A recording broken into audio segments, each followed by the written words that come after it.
Hi, welcome to Shri Gayatri tours and travels presents Sri Lanka యాత్ర.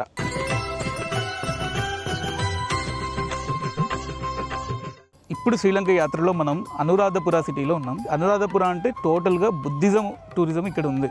టోటల్గా బుద్ధుడి అవశేషాలు, బుద్ధుడి కట్టడాలు ఇక్కడ మనం అనురాధపురాలు చూడొచ్చు. ఇప్పుడు నేనున్న ఎగ్జాక్ట్ ప్లేస్ ఏంటంటే ఇది జటవన రమ అని పిలుస్తారు. ఇక్కడ జటవన రమ అంటే ఒక్కసారి అసలు మీరు చూడండి ఈ కట్టడాన్ని, ఏదో పెద్ద పానపట్టం మీద శివలింగం ఉన్నట్టు ఉంటుంది. కానీ ఇది మన హిందూ ధర్మానికి సంబంధించింది కాదు, పూర్తిగా ఇది బౌద్ధిజం సంబంధించింది. ఇందులో బుద్ధుడి బెల్ట్ అంటే నడుము పట్టి ఉంది. ఇందులో బుద్ధుడి నడుము పట్టిని 1700 సంవత్సరాల క్రితం మహాసేన అనే రాజు ఇందులో భద్రపరిచి ఈ ఇటుకలతో పూర్తిగా ఇంత పెద్ద కట్టడాన్ని నిర్మించాడనమాట. ఇది పూర్తిగా ఇటుకలతో నిర్మితమైన కట్టడం. అలాగే మనం చూసుకుంటే ప్రపంచంలో గిగా పిరమిడ్స్ తర్వాత 3వ ప్లేస్లో ఇంత పెద్ద కట్టడం ఇదే ఉందన్నమాట. సో చాలా విశేషమైనది ఇది.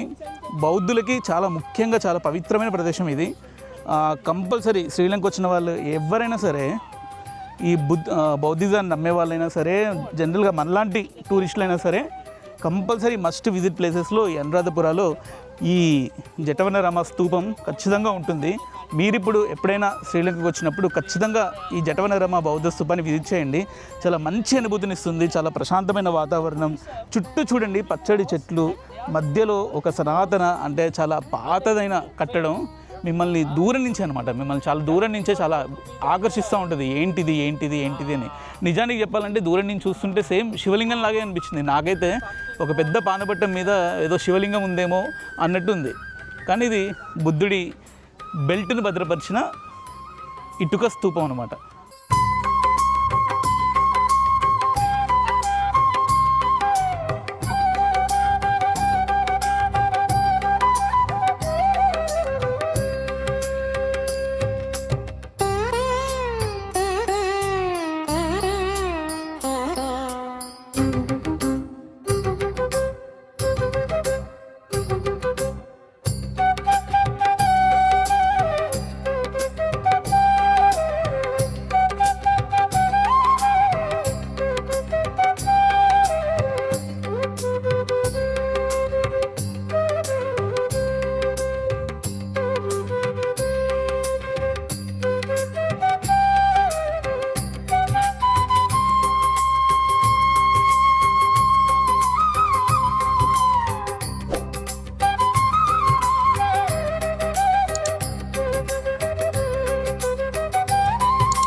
జటవన రామలో మనం ఇందాక బౌద్ధ స్తూపం గురించి తెలుసుకున్నాం కదా. ఆ స్తూపానికి ఆనుకునే చిన్న టెంపుల్ లాంటిది ఒకటి ఉంటుంది.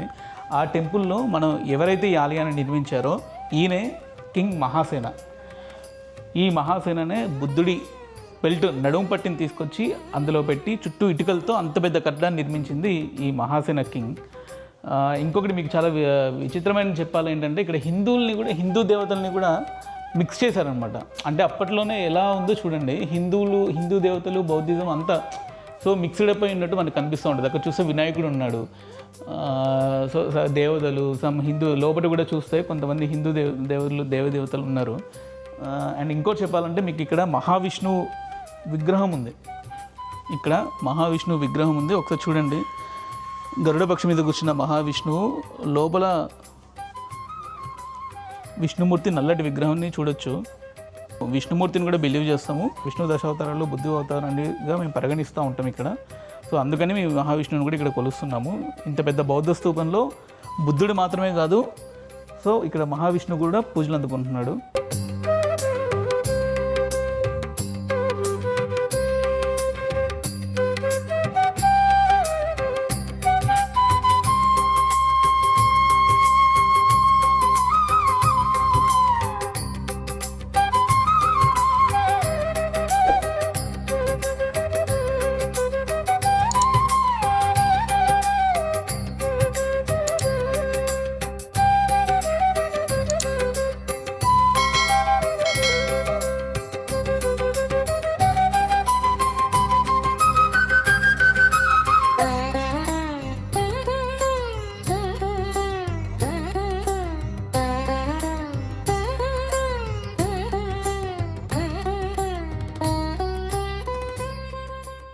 Shri Gayatri tours and travels presents Sri Lanka యాత్రలో మనం ఇప్పుడు శ్రీలంకలో ది ఫేమస్ బుద్ధిస్ట్ టెంపుల్స్ ఉన్న అనురాధపుర సిటీలో ఉన్నాం. ఆ అనురాధపుర సిటీలో కూడా అతి పురాతనమైన మొట్టమొదటి బౌద్ధ స్తూపం దగ్గర ఉన్నాము. అదే తుపారామయ్య బౌద్ధరామం.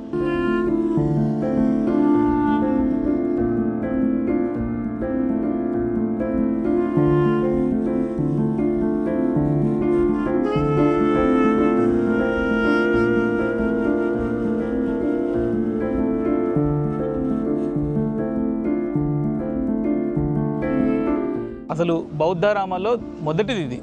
బుద్ధుడి కుడి భుజం ఉన్న బౌద్ధ స్తూపం ఇది. అశోక చక్రవర్తి కుమారుడు మహింద భారతదేశంలో బుద్ధుడి అస్థికలు ఉన్న చోటు దగ్గర నుంచి తన బుద్ధుడి కుడి భుజాన్ని తీసుకొచ్చి తన తండ్రి ఆదేశాల మేరకు ఇక్కడ శ్రీలంకకు తీసుకొచ్చి అక్కడున్న అప్పుడు పరిపాలిస్తున్న రాజుని ఒప్పించి ఇక్కడ ఈ బౌద్ధరామాన్ని నిర్మించాడు అన్నమాట.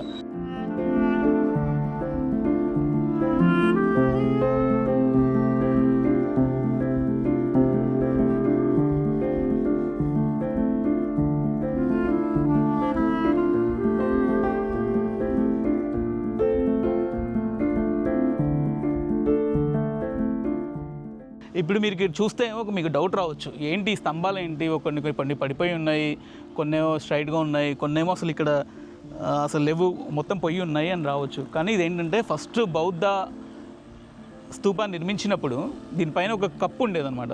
ఒక పైన కప్పు ఉండేది, ఆ కప్పుకి ఆసరాగా ఈ స్తంభాలన్నిటి నిర్మించారు. బట్ కాలక్రమంలో దీన్ని పునర్నిర్మిస్తూ ఉండడం వల్ల పైన కప్పు పోయింది. కానీ ఈ స్తంభాలు మాత్రం అప్పటికి గుర్తుగా ఇప్పటికీ అలాగే సజీవంగా ఉన్నాయి. ఒక్కసారి చూడండి, అసలు ఇవి చూస్తేనే మనకు అర్థమవుతుంది ఎంత పాతకాలం, ఎంత సనాతనమైనవో. మీకు ఈ స్తూపాలని గమనిస్తే మనకు అర్థమవుతుంది. మీకు అక్కడున్న అది కూడా చాలా ఓల్డ్దే, కానీ ఎప్పటికప్పుడు దానికి ఇక్కడ వైశాఖ అనేది బుద్ధులకి చాలా పవిత్రమైన పండుగ. అంటే మనకి వైశాఖ పౌర్ణమి రోజే వాళ్ళకి వైశాఖ పండుగ. అంటే బుద్ధుడు జ్ఞానోదయమైన రోజునే వాళ్ళకి వైశాఖ పండుగ జరుపుకుంటారు. అది వైశాఖ డే అంటారు. మనం ఆ రోజేమో వైశాఖ పూర్ణిమకు జరుపుకుంటాం. ఆ రోజు వచ్చిందంటే వీళ్ళకి చాలా పెద్ద పండుగ బుద్ధులకి. ఆ సమయంలో ప్రతి ఏటా ఇక్కడ తెల్లటి సున్నం వేపిస్తారనమాట ఈ బౌద్ధారామానికి. అందువల్ల ఇది మనకి ఎప్పటికప్పుడు కొత్తగా కనిపిస్తూ ఉంటుంది. కానీ దీని చుట్టూ ఉన్న స్తంభాలు మాత్రం వాటికి సజీవ సాక్ష్యంగా ఇప్పటికీ నిల్చున్నాయి.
కళింగ యుద్ధం తర్వాత అశోక చక్రవర్తిలో వచ్చిన మార్పు కావచ్చు, అశోక్ చక్రవర్తి తన తర్వాత తరాలకి అంటే మహిందకు కానీ తన కూతురుకు కానీ ఇచ్చిన ఆదేశాల ప్రకారం కావచ్చు, ఈ బుద్ధిజం అనేది, బౌద్ధ మతం అనేది ఇంతగా విరాజిల్లుతుంది. అది కూడా శ్రీలంకలో చాలా విపరీతంగా ఉందన్నమాట. ఇప్పుడు మనం అసలు ఒక్క అనురాధపురంలోనే ఎన్నో బౌద్ధారామాలు. మనం అనురాధపురం వచ్చామని అంటే మనం తిరుగుతూ ఉంటే మొత్తం బౌద్ధులకు సంబంధించిన గోడలు కానీ, బౌద్ధుల పురాతన ఆర్కిటెక్చర్ కానీ మొత్తం అంతా మనకు కనిపిస్తూ ఉంటుంది అన్నమాట. సనాతన బౌద్ధిజానికి ప్రత్యేక చిహ్నం ఇది అనురాధపుర. ప్రపంచంలో ఎక్కడికి వెళ్ళినా కూడా బౌద్ధం అక్కడక్కడ కనిపిస్తూనే ఉంటుంది. మన ఇండియాలో కూడా బౌద్ధ మతం, అప్పుడప్పుడు బౌద్ధ మత చిహ్నాలు మన ఆంధ్రప్రదేశ్లో కూడా అమరావతి వంటి ప్లేసుల్లో ఉన్నాయి. కానీ ఈ శ్రీలంకలో పరిడవిల్లినంత బౌద్ధ మతం మరి ఎక్కడా మనకు కనిపించదు. సో బౌద్ధ మతానికి సంబంధించినటువంటి ఇలాంటి బౌద్ధరామాలని, అతిపెద్ద బౌద్ధరామాలని అసలు మనం ఎక్కడ చూడని బౌద్ధ స్తూపాలని మనం చూడాలంటే మాత్రం కంపల్సరీ శ్రీలంకకు రావాల్సిందే, అనురాధపురాన్ని ఎక్స్ప్లోర్ చేయాల్సిందే.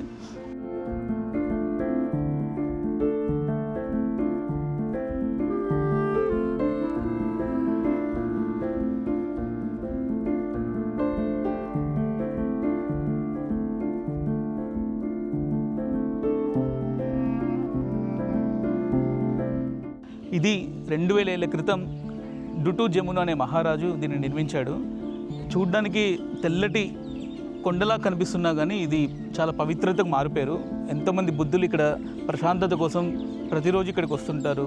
ఇయర్లో ఒక్కసారైనా సందర్శించాలని అనుకుంటూ ఉంటారు. 300 అడుగులకు పైగా ఎత్తుతో ఆనాటి ప్రపంచంలోని ఎత్తైన కట్టడాల్లో ఒకటిగా ఇది నిలిచింది.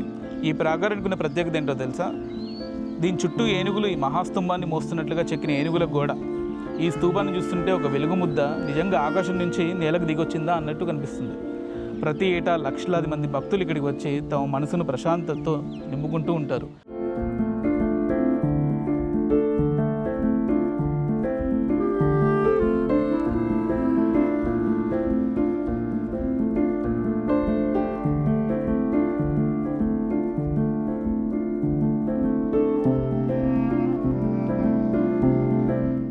మనం ఇందాక తుపారామ బౌద్ధ స్తూపానికి చుట్టూ ఉన్న రాతి స్తంభాలని చూసాం కదా.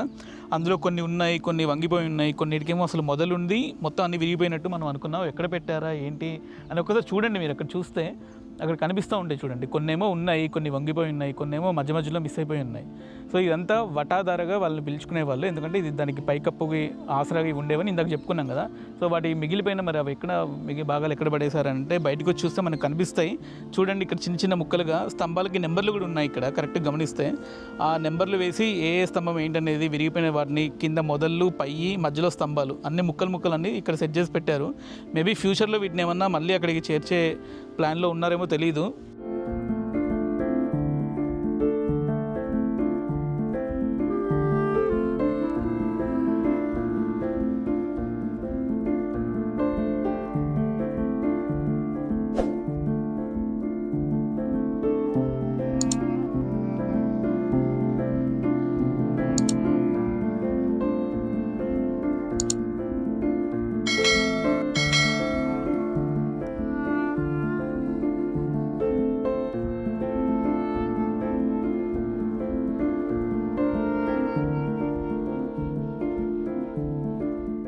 ఒక్కసారి ఇటు గమనించండి.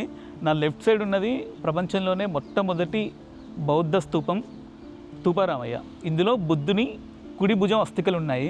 ఒక్కసారి నా రైట్కి వస్తే మనం పొద్దున్న చూసిన జటధర రామ, ఇక్కడ బుద్ధుని నడుము పట్టి ఉంది. ఆ నడుము పట్టి అందులో పెట్టి దానిపైన బౌద్ధ స్తూపాన్ని నిర్మించారు. సో మనం ఇక్కడ రెండింటిని ఒకేసారి ఎక్స్ప్లోర్ చేయొచ్చు, చూడొచ్చు. అసలు చాలా పెద్దగా ఉందన్నమాట. ఇది మొదటి స్తూపం కాబట్టి కాస్త చిన్నగా కనిపించవచ్చు, కానీ పురాతనమైంది మాత్రం ఇదే తుపారామయ్యే. కానీ అక్కడ మహాసేన కింగ్ నిర్మించిన జటాధర రామ మాత్రం చాలా పెద్దగా కనిపిస్తుంది. మన అనురాధపురాలు ఎక్కడున్నా సరే ఆ కట్టడం అనేది కనిపిస్తూ ఉంటుంది.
నా వెనకాల మీరు చూడండి, ఒక బోధి వృక్షం మీకు కనిపిస్తూ ఉంటుంది.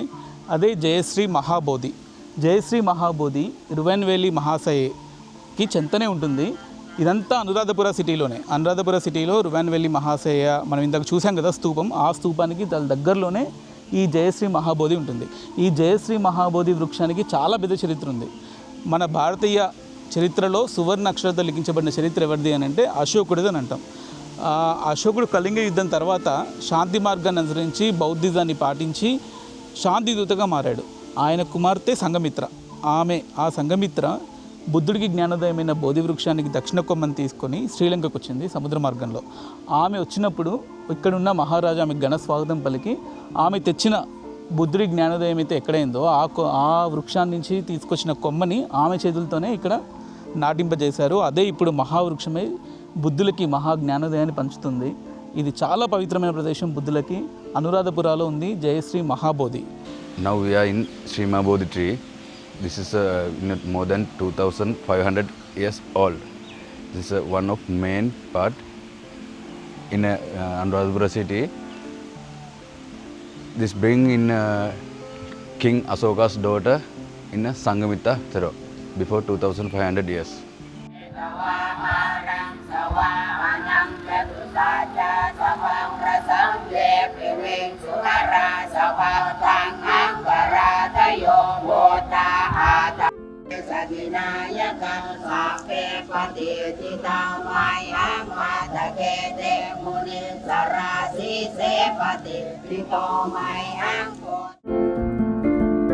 మానవ నిర్మిత అద్భుతాల్లో ఆధ్యాత్మికతను ప్రశాంతతను జోడిస్తే మనకు ఖచ్చితంగా ఈ సమాధి బుద్ధ విగ్రహం మన ముందు మెదులుతుంది.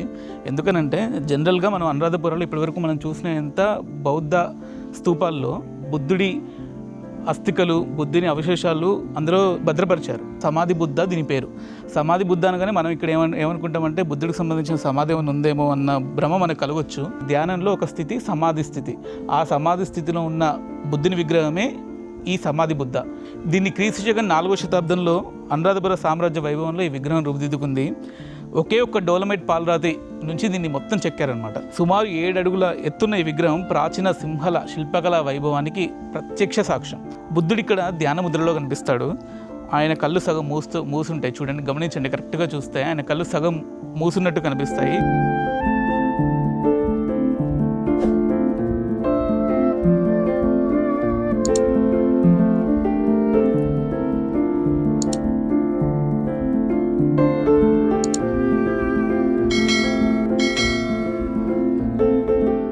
అనురాధపురాలోని అత్యద్భుత కట్టడం కుట్టంపోకున దగ్గర ఉన్నాం మనం. కుట్టంపోకున అంటే 2 కోనేరులు, జంట కోనేరులు. ఇక్కడ మనం చూస్తే ఇదొక కోనేరు, అది అక్కడ కనిపించేది అదొక కోనేరు అనమాట. 2 కోనేరులు కలిపి ఉంటాయి.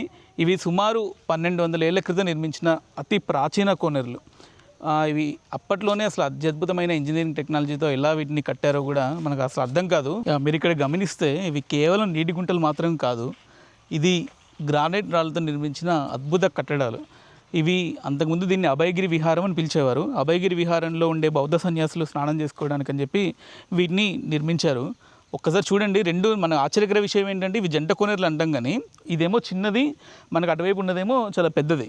సో ఈ 2 సేమ్ పరిమాణంలో ఉండవు మీరు గమనిస్తే. కానీ చూడడానికి మనం అక్కడి నుంచి చూస్తే మాత్రం 2 జంట కోనేరులు అన్నారు కదా, సేమ్ సైజులో ఉంటాయేమో అనుకుంటాం, కానీ ఇది వేరు అది వేరు. అయితే ఇందులో నుంచి భూగర్భ జలాలు ఇందులో నుంచి వాటర్ రావడానికి అక్కడ ఒక ఫిల్టరేజ్ సిస్టమ్ అనేది ఉంటుంది. సో అప్పట్లోనే అసలు ఆ ఫిల్టరేజ్ సిస్టమ్ ఎలా పెట్టారనేది ఇప్పటికి కూడా చాలా ఆశ్చర్యంగా ఉంటుంది. ఇదిగో అప్పట్లో వాళ్ళు ఆ కాలంలోనే, అంటే దాదాపు 1500 ఏళ్ల క్రితమే ఇది ఒక ఫిల్టరేషన్ సిస్టమ్ ఇక్కడ క్రియేట్ చేశారు. ఈ ఫిల్టరేషన్ సిస్టమ్ ఏంటంటే భూగర్భ జలాల నీళ్లు ఇందులోకి వచ్చేవి, ఇందులో రాళ్ళు ఇసుక వంటివి వేసి వాటిని నీటిని శుద్ధి చేసిన తర్వాత ఇక్కడ ఒక డ్రాగన్ ముఖం ఉంటుంది. మీరు ఇక్కడ గమనిస్తే ఇటువైపు ఒక డ్రాగన్ ముఖం ఉంటుంది. ఆ డ్రాగన్ ముఖంలోంచి ఆ కోనేరులోకి నీళ్లు వెళ్ళేవి.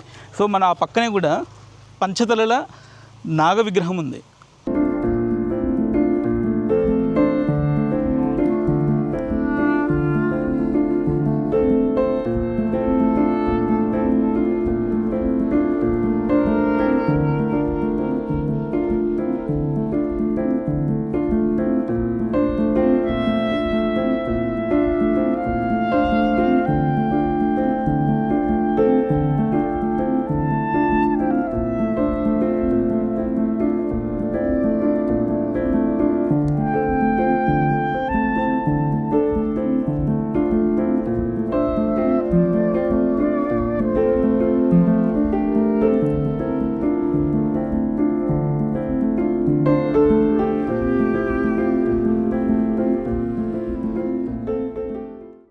సో తప్పకుండా రండి. Shri Gayatri tours and travels వారు మీకు ఉన్నారు.